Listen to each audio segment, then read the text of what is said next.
ఓం శ్రీ గురుభ్యో నమ. శ్రీచక్ర నవావరణ గుప్త గాయత్రి మహామంత్రం ఎవరైనా చేసుకోవచ్చు.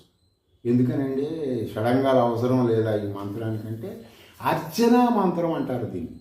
దీక్షా మంత్రం వేరు, అర్చనా మంత్రం వేరు.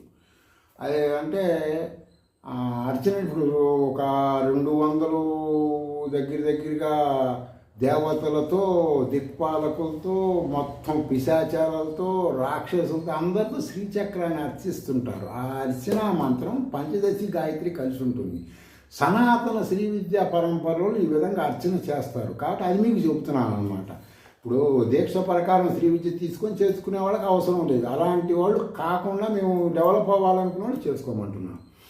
ఓం హ్రీం ఓం కైల ఐం హ్రీం ఐం వశీకరణాయ విద్మహే ఐం క్లీం సౌః హసక హల క్లీం హ్రీం క్లీం మహా అంకుశాయ ధీమహి ఐం ఈం ఔః సకల శ్రీం హ్రీం శ్రీం తన్నో అంకుశః ప్రచోదయాత్. గాయత్రి పంచదశి సహజంగా ఏంటంటే ఒక్కసారి పంచదశి మంత్రం చేస్తే 3 సార్లు గాయత్రి చేసినట్టుగా శృతులు చెబుతున్నాయి. ఎందుకంటే హ్రీంకారం గాయత్రి కదా, పంచదశిలో 3 సార్లు వస్తాయి. శబ్ద అర్ధ జ్ఞానంతో శ్రీ విద్యా మంత్రాలు చేస్తుంటే ఆటోమేటిక్గా వాడే మహాశక్తివంతంగా అవుతాడు.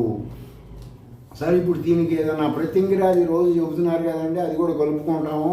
కృత్య అది కూడా చెప్పండి అంటే చెబుతాను వినండి. యో నశపాద శపతో యశన్న శపత శపాత్ వృక్షమివ విద్యుదాసు తమా మూలా దశ దిశ శోషయ. నా శత్రువుల మీద నా శత్రువులు ఎవరైనా సరే, నా కుటుంబం మీద కానీ, నా మీద కానీ, నన్ను ద్వేషిస్తున్నా, లేకపోతే నన్ను వాళ్ళు నాకు తెలియకుండా ఇబ్బంది పెడుతున్నా, నరఘోష ఉన్నా, నేను ఏ విధమైన చేసినా ఉపయోగం లేకపోతే ఈ మంత్రం చేస్తున్నాను. ఈ మంత్రం ఎలాంటిదంటే మీరు చెప్పుకోవటానికి, మీ శత్రువులకి సంబంధించిన దానికి పిడుగుపడ్డప్పుడు ఆ చెట్లు ఏ విధంగా కంప్లీట్ కాలి భస్మై భూమిలోకి వెళ్ళిపోతాయో వాళ్ళందరూ ఆ విధంగా అవ్వాలి. ఆ విధంగా దశపతో అంటే దశ అంటే 10 రకాల శత్రువులు కూడా ఏ దశ దిశల నుంచి శత్రువులు అంటారు కదా, అష్టదరిద్రాలు, అష్ట కష్టాలు, అష్టరోగాలు ఇట్లా అంటుంటారు కదా. ఇలాంటివి మొత్తం వాటి మీద నేను ప్రయోగిస్తున్నాను. మొత్తం నాశనమైపోవాలి. శ్రీ విద్యా మంత్రమే సాక్ష్యము.